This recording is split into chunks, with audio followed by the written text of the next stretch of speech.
It is tier list time. Let's talk about Marvel Rivals Season 2. Now, I didn't want to jump this gun. I know a lot of other content creators have already done their tier list. I've watched over quite a few. I have some opinions which I just disagree with. Most of them I'm in agreement with because I think anybody that plays the game and understands how the game is being played right now, you'll get the idea that there's some things that are right and wrong. But let's not waste any time. Here's my personal tier list. Let's get started. First up, we got the tank roll coming in, and starting us off is Captain America himself.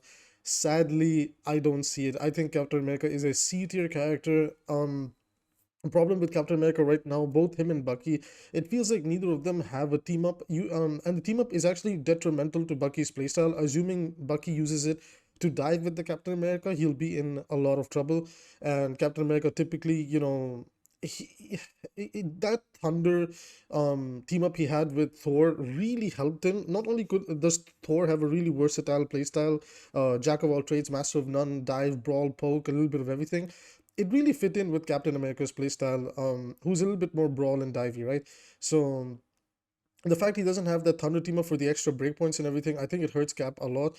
I also just don't see the vision. Now, I do know some ramblings behind the scenes that in scrims in the Japanese region of this game and some of the Korean region of this game, the people that are playing it over there, apparently Cap is not that bad. And look, I'm gonna keep it real. I don't see it. Like, I know the Asian regions have usually preferred the dive comps over brawl and poke, and this is a stylistic difference.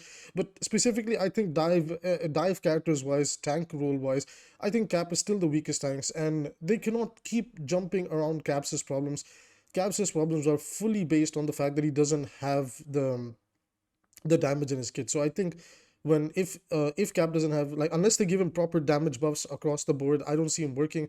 And they have to kill his infinite mobility, because one of the reasons he's so strong is the fact that he's one of the few tanks in the game that has infinite mobility. So if he had the infinite mobility and he had high damage, he'd probably be the most broken tank in the game. But it's okay. I think you can put his stamina, like, you can give him a stamina bar for his run and then like help out his breakpoints, because I think Cap needs it. He's such a fun tank. He has a good skill ceiling to him as well. But I just, at the moment, like, Cap's gonna be a really weird one. I think he's C. Moving over to Doctor Strange, I don't think Strange is that bad. I play a lot of Strange. He's my main tank to go to. He's very good into the meta, on and off.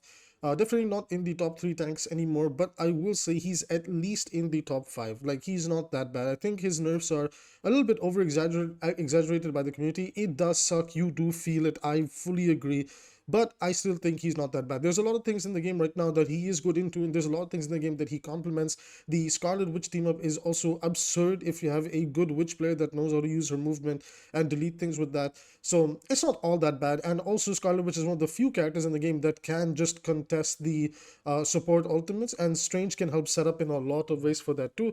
Again, the skill ceiling with Doctor Strange is incredibly high with the way you can use the different, like, teleporters. You can use your ultimate to do a lot of different things, the different combos. So I think while Doctor Strange may still need a buff, I don't think he should be in the position he's in. I do think that's perhaps his current state is a little bit over exaggerated by the community. He's not that bad, but definitely could use the buffs to push him back to S tier, because he's a very fair tank. He's not overly oppressive to play into. He's pretty fair. Usually, whatever he does, he's very predictable. You understand when he's going for the ult. You know what's gonna happen when the portal opens up. So Doctor Strange, I think, A tier character at the moment. Emma Frost, and I'm going to be putting Emma above Doctor Strange. I think Emma is in the a bit of a weird spot right now. She definitely fits really well with the poke comp. Very much likes playing that poke comp with Magneto. She pairs really well with Doctor Strange as well. She doesn't want to play with brawl or dive tanks. She cannot keep up with that pace of the game. She does a great job of countering dive and brawl as well, if you know how to utilize her kit. By the way, I did an Emma Frost guide, like covering the rank 1 Emma Frost player on my other channel over here. You can see this video over here. So just go check out AbbyMR if you want to see how to play Emma Frost like the rank 1 player. And he did amazing things on Emma Frost. So I think Emma has a lot of potential, but I just don't think she is a S tier tank. I think there's areas where she falls off. Definitely the charger mechanic on the beam in early fights, if you can just harass Emma and jump on her and destroy her, there's really not much that she can do about it. She does lose the game early, but in team fights, but if the team fight is being dragged on out further and further, Emma can slowly take over the game. So she's a little bit held back by her different unique mechanics. So that's why she's an A. Moving on over Groot, I think Groot is the best character in the game by far. There's not even a contest. I think across all three roles, Groot has the highest carry potential in the game. Like his damage is absurd. What he can do with walls is absurd. He can split healing. He can split people off, isolate them. Like the ultimate is almost nearly guaranteed. Like two people wipe, and there's just so much power in Groot. I think it's a bit silly that Groot still hasn't been nerfed, and yet they basically got her Doctor Strange, especially since Groot is a lot more frustrating to play against. Granted that Groot does have a bit of a skill ceiling to understand how to use walls, which a lot of low elo players do not know how to do. But anytime this character gets picked up and he's in the lobby, it's a very frustrating experience because there's very few things that counter him. Not to mention, arguably, Wolverine's been kind of nerfed this season, and even though Iron Fist has become a good tank buster option, Groot is just seeing a lot of play, and he is being banned quite a bit. So I think a Groot by far, the Flora Colossus, is the S tier character. Probably if there was another tier, I would just call it Groot tier and probably put him up there. So Groot, very, very powerful. If you want a good tank to play to learn how to carry your games for free, Groot is your guy. Trust me, he's absurd right now. Moving on over to Hulk, I think Hulk is good. He's not overly the best tank in the game, not is he that bad. There's just moments where he just like evaporates. His HP bar just fully disappears. He's good. He's a great anchor tank for enabling Namor. He's very good for Iron Man as well. However, I just think like there's a lot of stuff in the game right now, especially in A tier, S tier as well. There are certain characters that just like delete and make Hulk's life a living hell. Hulk also doesn't necessarily like playing into Groot. Magneto is a bit of a skill matchup, and the Thing also shuts down Hulk very well. And typically speaking, the poke comps can be very rough for Hulk to play against because he wants a little bit faster gameplay. So if you are playing him in a little bit more of a brawl play style, Hulk is forced to play a slower game. So in my opinion, I think Hulk is an A. He's not bad. His buffs have been fantastic, by the way. His buffs have been absolutely spectacular. But he definitely needs he doesn't cross, like he doesn't reach the S tier for me, where I think S tier is like absurd, right? Like we have to give S tier a little bit more respect. So I think Groot is absurd. I think these three tanks are fine where they are. But joining the S tier, our second tank is going to be the most versatile, the most utilitarian.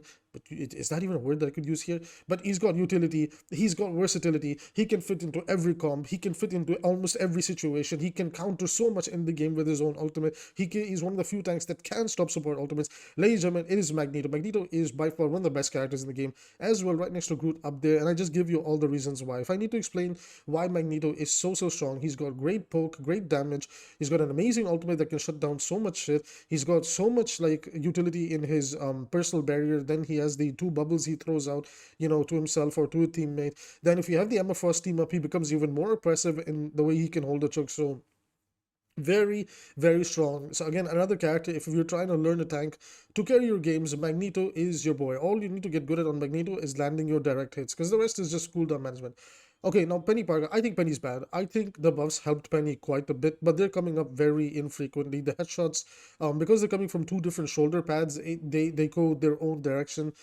It does help a lot in certain matchups. Like she's an even better. Okay, she's not she's not worse than Captain America. She different like. Hulk is so strong this season. Like Hela's been buffed, Hawkeye's been buffed, Iron Man's been buffed. All three of these characters. Namor is more ridiculous than ever. Like Bucky is always good, and just Penny struggles against all of that. Not to mention the meta tanks being poke tanks as well. Still, Doctor Strange, Emma, and Magneto, and even Groot, they just do a very good job of making Penny's life a living hell. And the DPS that we have mentioned, I could go on with the supports as well. So Penny, interesting design. She's mostly a niche counter pick type of tank that, okay, if they're playing this like hyper dive, walk into a comp, they're playing that magic, maybe they're playing that Spider-Man, Venom, then Penny becomes like a good B or sometimes even A tier character in the right hands. But like from a generalist POV, like generally speaking in the game, Penny is a C tier character. I think they need to think a lot about how to reapproach Penny. I think she might need a slight rework if they want her to be more of a generalist tank. However, I think she's such a unique character, such a unique kit with so much skill expression that I think it's fine if she is a niche character, but it is a little bit sad that she's forced to be in a bit of a niche scenario. Now, moving on over to the Thing. in my opinion, Thing is top 3 tank. Thing is not only just easy to play, he gets value at the absolute skill floor, and he gets too much value at the skill floor. Not only does his punches have like these little airwaves that can poke people, but whenever he does his slam with the shift ability, he slams on the floor, he does a big stun, and that stun is combined with a short EMP. You cannot use your abilities for like 1.5 seconds, I think, when he does that. Thing has one of the highest carry potentials in the game, one of the highest damage outputs in the game. He's got great survivability with his E jumping in and out. You can use the shift to walk in and do big circular attacks. So he definitely has a skill ceiling to him. It's definitely very fun to play. But I think like the effort required to play him, I think is just not on the same level as Groot and Magneto. And I think if a character is just strong on the skill floor, they shouldn't be that strong. There should be no world, in my opinion, where the Thing does better than these tanks that take a lot more skill than him. But sadly, at the moment, the Thing is one of the S tier tanks in the game, so he will be going into S in my opinion. Not Thor. Thor in paper is not a bad character, but the problem is the new characters that are coming into the game, the way that the game has been buffed and everything, Thor's really fallen off. Poke is something that Thor really doesn't want to deal with. Thor particularly wants to play slower and more drawn out games. And in this meta in particular, that's not happening. Combined with the fact that Iron Fist just absolutely demolishes. We're gonna get to Iron Fist because spoiler alert, he's very broken right now. Surprisingly very good character in the game right now.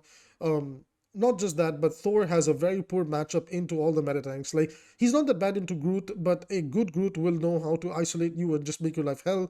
Magneto just rips Thor a new one. The Thing. If the Thing is in the lobby, you cannot play the Thor. Thor also has a very pathetic matchup into Emma. Emma makes a mockery of him. Doctor Strange makes a mockery of him. He can work really well as like an anti dive tank measure against Hulk and Venom. Like, it's not that bad, but there's better options. Like, you could actually play Penny in that regard. So Thor, his buffs were nice. They helped him out, but I think Thor is one of those few characters that we might need to rework because, again, some of these kits, as the game is evolving, as the metas are shifting, as new characters are coming out, I think the characters in C tier, maybe these are the characters that we need to slow down and have a reevaluate so they don't get lost with the sands of time. Because at the moment, I do think, I think the C tier is the characters where it's like, hey, the potential is there, but they need help.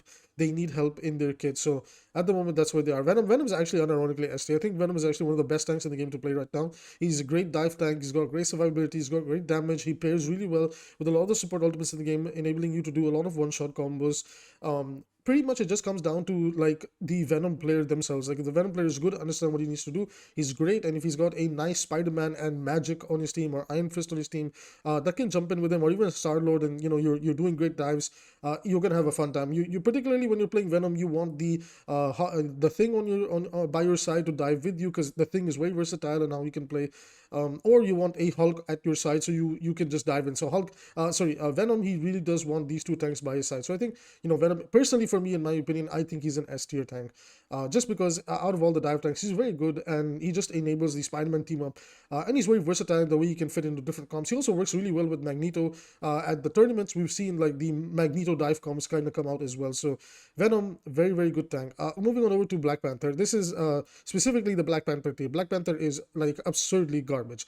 There is a lot in the game now. There is so much CC, there is so much stuns, there's so much this and that I could keep going on. There's so many like anti-dive counters that have been buffed, that Black Panther has really been just thrown out of the game. Like, right now, the amount of work you have to do to Black Panther in order to get even one kill and then go on the biggest downtime in the game is ridiculous. And then all you have to do is pick Namor or Mr. Fantastic or even Wanda, and your life is now living hell. Or if they're already playing the Iron Fist and the Iron Fist plays more of an anti-dive playstyle, and even a Magic who plays an anti-dive playstyle, you just cannot play the game of Black Panther. I think Black Panther is a lost cause.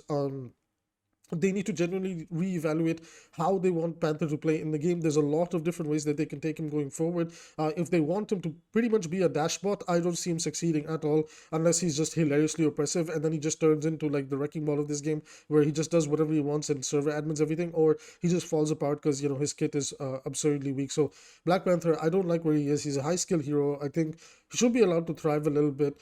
But at the moment, sadly, the Tickle Monster is really not in a good spot, and he's really weak. Like I said, Emma, and the Thing. If they're in the comp and you're playing Panther into Emma and the Thing, you're literally throwing the game. There's nothing you can do. These two tanks will shut you down so crazily, it's insane. Not to mention the different buffs that have gone into the anti-dive DPS, which we'll talk about as we get there. Going over to Black Widow, I think Black Widow is a C tier character. She's fully dependent on the map, and if you have a Mantis, and then she skyrockets to about S to A tier. I don't think Widow is that bad. Okay, no, we'll put Black Widow in B tier. I don't think Widow's that bad. It's just she's a very mechanically demanding character. So if you have a player who is mechanically good at her, you have a player who knows what they're doing with that Black Widow, they will take over that lobby. And they're not that hard to counter either. A good dive comp on the Widow will be good. But let's say if the Widow has a Namor, she has a Hulk and a Magneto peeling for her to, with that, Namor team up, then definitely you're going to feel very oppressed, as that lobby is for the Black Widow to take over. So Black Widow, I think she's B tier. And then like on the right maps and then on with the right characters by her side, she skyrockets to S tier. She can be problematic. And again, I am playing on the higher elo end of this game. My MMR is very high. Even in quick play, I'm kind of forced to play with people that were in Celestial Eternity and GM, and it's really annoying, but it's okay. So Black Widow, thumbs up. I think she's not that bad, just fully dependent on the mechanics, but assuming that everything works out, assuming that she's playing even at a mediocre level, in my opinion, she's a B tier character. This is assuming that she's hitting her shots and she's creating pressure. She's really not that bad. It's just a lot of people that play her are bad at the character. That's completely fine. That's completely okay. Moving on over to Hawkeye. Hawkeye is immediately been boosted to S tier. I want to put him in S tier, but I don't know. Like, I think this character is absurd right now. Maybe at the top of A tier. I think all he's really missing is they did nerf his HP, I think, right? To 250 or 275. Like, he's a lot more diveable than Hela. Which is probably what like bumps him down to A tier, because I think like Hela is uncontested the best sniper slash poke character in the game. And speaking of Hela, that's where she comes in at the S tier. One of the, if not the best DPS to play, usually almost always banned. She's very unfun to play against. I will say that aiming with Hela is pretty damn difficult. Like, I have tried to pick her up. I don't think my aim is that bad, but you have to be super pinpoint accurate to play the Hela. There are some people out there where they're just better at this than I am, and that's perfectly fine. But I do think Hela has the better survivability, has the better kit when it comes to the mid fight. Hawkeye's mid fight kit is a little bit more awkward, but then when it comes to ultimates, as at the moment right now, Hawkeye definitely has the better ult than Hela. I think like a lot of people are understanding how to counter Hela's ult, and Hela gets banned more often than not. However, assuming that the lobby is going well and Hela is in the lobby, and especially if you're playing the poke based maps, then Hela is pretty much server adminning the game. Moving on over to the next S tier character, Human Torch is ridiculous. Wow, if you ban Hela, there's very few things in the game that can genuinely counter you. The Human Torch has kind of, with all the quality of life buffs and also the buffs in general that he's gotten, he's really entered the game out of nowhere. People are beginning to understand his playstyle, and he's really taking over. It can actually feel so oppressive to play into him that the only few good answers to Human Torch can be a very good Spider-Man, Iron Fist, or maybe an Iron Man who can track him down, or another Human Torch that can duel him. So Human Torch, definitely the time to pick him up, and I will definitely be making a guide for him on the Marvel Rivals channel, which will be in the comments down below as always. Iron Fist. Okay, I am so close to putting this guy in S tier, but I do think his downtime hurts him. However, he's A tier finally. Iron Fist is the new tank buster in the game. I think Wolverine's rework to the way his rage uptime and the way his damage and everything now works has kind of hurt his overall flow during the mid fight. And the mid fight is usually where you want your tank busters to thrive. And right now, Iron Fist is doing that way better than everybody else. Not to mention that Iron Fist has better matchups into squishies than Wolverine does. So at the moment, Iron Fist easily enters A tier. Very good character, very fun character. Highly recommend to pick him up. Going on over to Iron Man. As much as I really want to put him in higher tiers, and I don't think he's as bad as people make him out to be, sadly, I'm just going to put him in the B tier, where I think, again, like, I think the B tier is basically characters that if they're given the right resources, they will like hyper pop off and play like their A or S tier characters, but without resources, they can be a little bit underwhelming. And adding on to that, Magic is pretty much the same thing too. I think Magic, again, can easily be an A or S tier character in this season, but she plays like a pseudo off tank. She really slows, like if she doesn't have an angle, she doesn't have a flank route, or there's moments like where there's too much poke and she's being pressured, her gameplay loop is slowed down like crazy, which really hurts her potential to enter the A tier. Because if you notice, like the S and A tier characters, even if they get pressured and they re-enter the fight, their gameplay loop isn't hurt as much. But Magic, if she gets pressured and she's forced to take different angles, she has to reset up her positioning and then re-enter the game. I don't necessarily think maybe Magic needs a buff. Like, she could use a buff in some places if they really want to, like, help her position at the moment. But I think she's fine. Like, if you give her resources, she has a good dive team. She fits really well with Venom and the Thing by her side. She also really, like, if you play her anti-dive playstyle with Mr. Fantastic, it is very oppressive. Like, it's something that me and Evie have been doing a lot, where when we do want to play this anti-dive playstyle, we go Mr. Fantastic plus the Magic, and it's very, very oppressive for a lot of people to deal with. So moving on over to Moon Knight, again, I think at this point B tier is pretty much just if they have resources, if they have the right setup, if the enemy team is being a little bit stupid, then these characters will pop up. I think Moon Knight is not that bad. His ult has been giga nerfed. I don't know what the hell that they're thinking with his ult, because his ult is pretty much D tier. But outside of that, Moon Knight not that bad. There's a bunch of compositions he's actually very good into. And while his mid fight is very very strong, they've really hurt his ultimate. Because if his ult wasn't that bad, I would actually put him in A tier, but because of how bad his ult is right now, I just think it holds back his potential, and he needs a lot of resources. He's still very easy to dive. I think his hitbox needs a little bit of a bit of reduction. His hitbox is very big. Even when you're poking at him with like characters like Punisher, Hawkeye, Hela, he's very easy to hit. I find it super easy to do it on the supports as well when I'm playing Mantis or Luna. So, help my boy Moon Knight just a little bit more. I think he's almost there, but please buff up his ultimate, right? I think he's in a very, very weird spot. Also, I think Magic's behind Iron Man's a little bit better in the mid fight. Also, actually, I know. I think this is a good spot. I mean, Moon Knight's above Black Widow. Okay, I'm about to drop the hottest take. Mr. Fantastic is actually A tier. A lot of people are sleeping on this character, and we're about to have a repeat of the Wolverine situation and the Human Torch situation, where the character gets a lot of quality of life, a lot of different buffs, and people either don't understand his playstyle, or they don't understand where his strength is, and because they don't understand any of that, they don't know how to abuse the character. But I would say I've learned the character pretty fairly well. He's one of my most favorite characters to play right now, and especially if the enemy team, like, he is mostly an anti-dive character, but if you do play him into a brawl comp that doesn't want to slow down, Mr. Fantastic can become server admin. There's like, if they were to buff him just a little bit more, I think he generally goes into S tier, but right now I think he's an A tier character. He's very strong, guys. Please learn this character. He's really not that bad. You feel the punches now. You feel the oof. What the fuck? This guy actually hits like a brick wall. Like, this character has insane survivability. His ult is 10 times better now. Like, if you have a Mr. Fantastic specialist, bro, you're gonna do dirty things in the lobby. He's very strong right now. I think a lot of people are underestimating him. I know I might get flamed and say shit like, guys, you doing Abby, you're wrong about Mr. Fantastic. He's really not strong, guys. His win rate skyrocketed on the public database as well. His win rate has skyrocketed like crazy. Like, I think Human Torch and Mr. Fantastic, like, people probably figured out Human Torch a lot faster because he's a little bit more fun and dynamic to play than Mr. Fantastic, who's a little bit more of a slower, like, pseudo tank, pseudo DPS type playstyle. But I definitely think he's an A tier character. I will stand by this hot take. I think Mr. Fantastic, a lot of people are sleeping on him this season. He's very strong, and he's very strong against a lot of what's good and what's bad in the game right now. I'm moving over to Namor. I think Namor easily goes into... Okay, actually, no, I'll be a little bit more fair. I think Namor's A. I don't think Namor's as oppressive as he was previous season. I would say the previous team-up buff he got from Luna was much more oppressive than the Hulk one, because not only did you get damage with that, you also got the slow, and the slow really helped with the flanking Namor playstyle, as well as shutting down a tank. But the new damage one is really nice for countering dive, but once it goes down, not having this the speed, like, debuff being put on the enemy team, you definitely do feel that. So while I think you know I want to put him in S tier, but I just feel like one of the things that helped him go into S tier was that team up, and without the team up, he's A tier, right? So I think Namor is still very good. Like, guys, any character in SNA, they're not bad. They're reliable characters that are consistent, okay? Like, we're also looking at, like, cases of consistency with this tier list. So Namor, I'd probably say he's the king of A tier, right? Maybe he's the king of A tier. Moving over to Psylocke. Psylocke is unbelievably OP right now. Okay, outside of the Emma team up, I need to talk to you guys about something. I said this when I was streaming season 1.5 and season 1. Because in season 0, I played a lot of Psylocke in season 0 and 1 and 1.5. I kept saying that, guys, does anybody else feel like they increased the spread on Psylocke's left clicks? Because I feel like the spread has been increased. And then this season, the spread has been retightened, and she's back to the crazy damage that she used to do.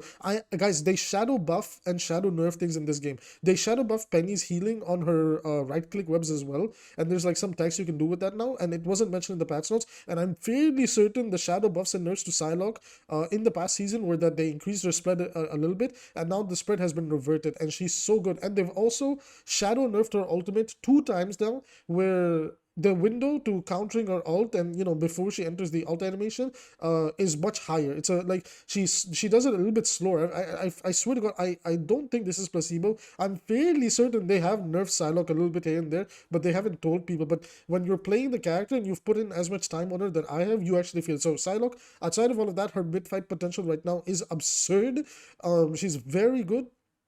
And with an Emma on your team, she's extremely impressive. So Psylocke is just really good. She also has surprisingly good poke as always. Like, don't know why her poke is as good as it is. So Psylocke, S tier character, another S tier DPS that you can easily pick up and play. Punisher, he's a bit of an awkward guy. Again, Punisher comes down to just, again, like B tier is if you have resources, you'll pop off on them. If not, it'll be awkward. I think Punisher does need Rocket to really unlock his true potential. Outside of that, he's a pretty solid like hit scan.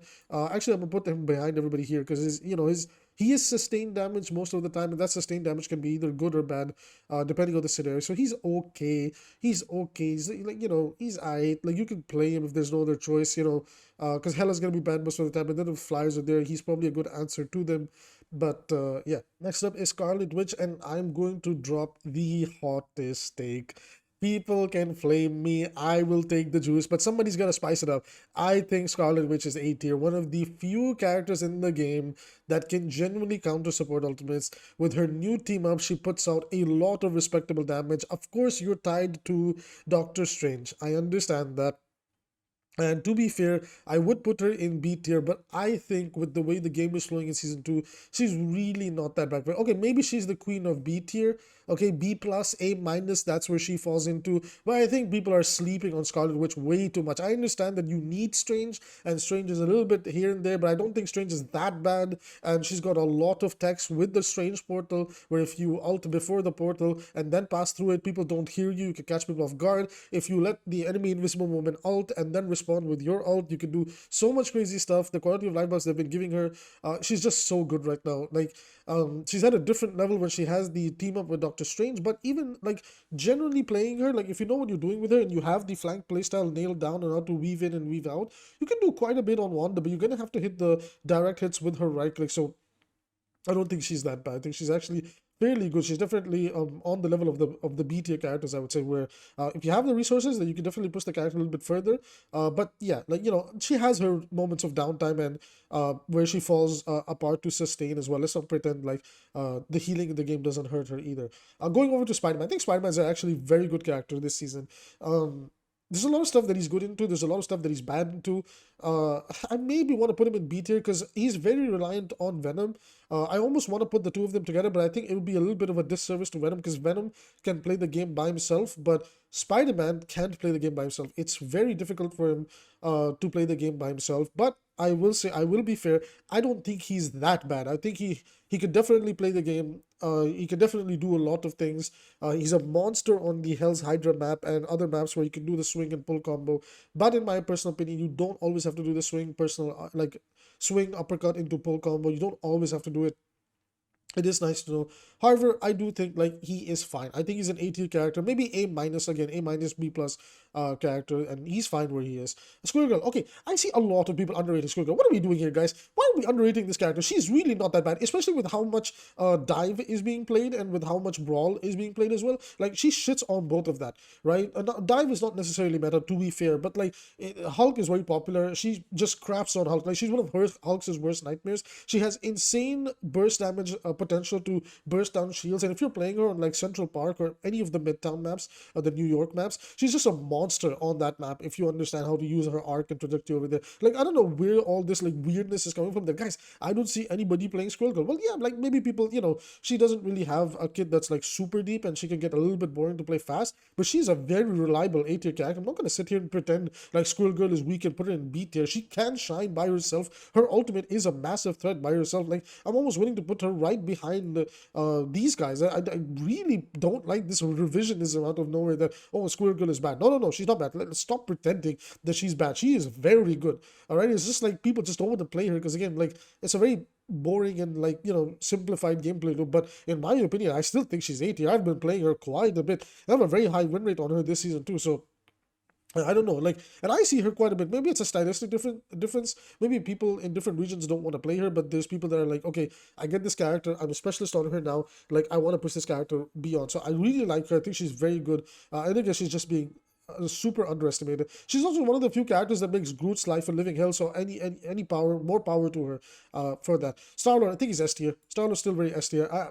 Self-explanatory. Like, do I really need to explain why Star-Lord is good? He's very good. I don't think the E nerfs were that damaging to his kit. It does hurt the ult build rate a little bit, but he's got great mid fight potential. He's got great flank potential, great survivability. One of the, if not the best ultimates in the game, almost guaranteed for a 1 or 2K that'll open up the fight. So very good starter, thumbs up. Storm is in a very awkward position. I think Storm officially falls down to the B tier as well, where she's very resource dependent. I'm gonna put her maybe behind Moon Knight. I think she's that inconsistent now. The changes that they gave to her kit, where they distributed the damage boost more to the teammates and less to her, as well as the speed, I think that's hurt Storm quite a bit. Those little breakpoint interactions were everything to her. She's very good with that Human Torch if you can play the double flyer comp, but that also means you have to play the double flyer comp, number one. And then number two, problem with Storm as well is she is reliant on the team to do a lot for her to work out. So I think this season, with everything that's meta, we're seeing a lot of shields and everything going around. She really doesn't like that. If you can play her into a comp that doesn't have shields and has Loki where your lightning can chain off of so many people, then she's actually very good. But outside of that, from a generalist, like how's she looking generally speaking, she's kind of a B tier character. Like I said, B tier characters are characters that need a lot of maybe not a lot of resources, but they need a lot of help from their team to actually work properly, right? Because without it, you're better off just playing these characters who by themselves can still shine. So A and S tier are characters by themselves that can still shine. Moving on over, A tier again is Bucky. So the Bucky nerfs are very felt. He doesn't, in my personal opinion, he doesn't have a team up. The Captain America team up is a detriment to his playstyle. You're pretty much committing suicide anytime you do it. That's my last comment on that. You feel his hook nerfs. His hook nerfs are very bad. He's much diveable than he was before. You have to be very careful. You can't just spam abilities on him anymore. But besides all of that, and even the alt nerfs are felt, but besides all of that, I still think he's one of the best characters in the game. He's still very, very reliable. He's just not S tier, but he's still a very reliable DPS hero to play right now. Coming up next is Wolverine. Man, I don't know what they were thinking with the Wolverine rework. They've kind of really hurt his mid-fight potential. He's not bad, but he's not as good as he was before. At least that's what I've personally felt. A lot of the people that I know that do play Wolverine have been pretty much saying the same thing, where it's like, well, you can play him, but like his overall potential has been hurt just a little bit, and there's like moments where you're a little bit more vulnerable now. So if somebody could like just clear that up, I think Wolf is down to A. Again, he can still shine by himself. There's nothing wrong with that. His ult is still very, very good, but all the different like reworks and the way that they're kind of trying to allow room for more counterplay to Wolverine, I think that's the direction they wanted to take Wolverine. I definitely think he's been hurt. And again, Iron Fist, at least in this season, is definitely the superior option, which is why he's way further up than where Wolverine is. And yes, I actually think Wolverine is maybe behind Spidey and Mr. Fantastic too. It's a very awkward situation for Wolf to be in. And honestly, if they nerfed Wolverine's damage, I would see him drop to maybe B or C. But he has the damage, he can survive, he can still do very well. So I'm not going to put him in S tier like he was last season, but I definitely think he's an A tier character. Going on over to Adam Warlock. Adam Warlock in triple support is still an A or S tier character depending on the situation. In the rest comp, still an A or S tier character. As long as you don't play this guy in the 2-2-2 comps, you will be fine. You can play, like, he usually comes online as the third support who a DPS player should usually use. So if you're running like the Rocket, Mantis, Adam comp, you're gonna have a very good time. We actually played that comp once on Clintar Defense, and it was disgusting. And that's basically the rest comp. So Adam Warlock, he is reliant on having a specific composition to shine, but he still shines very well. So just for that regard, because again he's quote unquote resource heavy in that regard, he will be going into the B tier. Cloak and Dagger, I think this character is extremely underrated. I find it really absurd that a lot of content creators are underrating C&D's potential. I do agree that there's a lot of people that just don't maximize the cloak usage, but there's so many games where, we have a great C&D player where when we feel like we cannot break through their front line and she uses the cloak wall to just discord and make that person vulnerable and we blow them up, we've won so many games off of it. I do agree that Cloak's ult has taken, C&D's ult has taken a very big hit these past few seasons, and arguably she probably didn't deserve it in my opinion. But I don't think she's as bad as people make her out to be. She can shine by herself. She can solo carry and even solo heal games by herself in the off chance that you are forced into doing it. So I really don't appreciate the extremely weird perspectives on C&D. I really don't think she's as bad as people are making her out to be, right? She's definitely not an S tier character anymore, but she's still at least A tier, right? Speaking of S tier, it's Mama herself. Invisible Woman is the best support in the game, in my opinion, right now. She's just so crazy. Like she doesn't necessarily have the quote unquote damage output that she needs to really turn around fights, but as a quote unquote strategist who's focused on healing and utility, she has the most utility, most playmaking potential that I've ever seen in a character. If you understand what you're doing on her, the different drops in the map, the way you can set up on Hell's Hydra, on the Spider Island maps, boot people off, the way you can use your shift to cancel out Wolverine kidnapping somebody or pulling like your tank back and saving your tank. There's so much Invisible Woman can do. It literally comes down to the person playing Invisible Woman. But in my personal opinion, her skill ceiling is ridiculous. And when you have an Invisible Woman that knows what she's doing, she can be one of the most oppressive characters to play against. She has great survivability. She's just so good. Only thing she doesn't have going for herself is a consistently good damage output. But outside of that, she's a fantastic support. S tier easily, one of the best characters in the game right now. Jeff goes straight to D tier, self-explanatory. But I will say, if he's playing in that triple support comp with Luna and another support, he actually comes online as a very good B tier DPS character. So you know what? I might just put Jeff in C tier because like that is a version of triple support that's beginning to pop up nowadays. Is like triple support Jeff, and he's the second DPS because like that Luna team up gives him this crazy icicle like ice cubes that he shoots out where if he shoots somebody they get slowed and they take a lot of burst damage, so that is threatening. But outside of that, I'm gonna be like fairly realistic. Even then with that team up, I don't think he's overly that good. Like a Jeff specialist can feel like S tier, but outside of that you're still forced to play with a Jeff, and it's still Jeff at the end of the day. So in my opinion, I think he's just kind of a weird C tier character. Jeff's super gimmicky. I think he needs a little bit of help, or maybe even a full rework as to how he works. But I think they could make it work. But we'll see. Okay, next up is Loki, and honestly, S tier. Like, do I really need to explain why? Moving on over, Luna, S tier. Again, it's pretty much the same. No nerfs at all. Again, only nerf she really needs is her ult going down to 8 seconds, and I think she's actually one of the most she's actually one of the most balanced strategists, like kit wise. But outside of her kit, because she needs to aim, she needs to manage her snowflake, she has to aim her CC. I think like her overall kit is fine. It's just the ultimate lasts for too long. If they can nerf that, that'd be perfect. Mantis, I think this character has been nerfed extremely unfairly. I think a lot of what they've done to Mantis is very unjustifiable. She's super reliant on her teammates. She's super reliant. She's very good with the dive comp, but outside of that, playing her into Brawl or a generic 2-2 comp, she's very awkward in them right now. So I really don't like, and the fact that they nerfed her HP to 250 as well is so stupid. I like that her heal and her damage boost can stack now, and you definitely like doing that in the dive comps and giving like 2 stacks to your Venom, 2 stacks to your Spider-Man, and they go pop off like crazy. That is very nice to have. But outside of that, she is a bit more of a character that, like I said, B tier is pretty much characters that are a little bit more resource heavy. So if she can give resources and also get resources herself and playing into that triple res comp or like maybe triple support comp, then Mantis is good. But outside of that, in the 2-2 comp, she can feel a little bit awkward. Finally, Rocket, one of the best characters in the game as well. Actually, it's just in the S tier. Rocket is very good. There's ways to make his one-time healing, like burst healing, re-trigger. He has actually a very good support ultimate now that like gives people the overhealth, and he can help people survive longer. And I think his mobility nerfs and everything were very much needed. It's very unfair. He's a very small pixel. It's really hard to track and kill him. So he does have to have moments where he's a little bit more vulnerable. But the good Rockets have adjusted to that very quickly, and they're very good. They're still very hard to kill. But I can safely say that he's a very good character. He's definitely not a throw pick anymore. So that's going to be it for the tier list with everybody. What do you think? What would you change? What is your thoughts down below? With that being said, I will see you in the Overwatch tier list later tomorrow.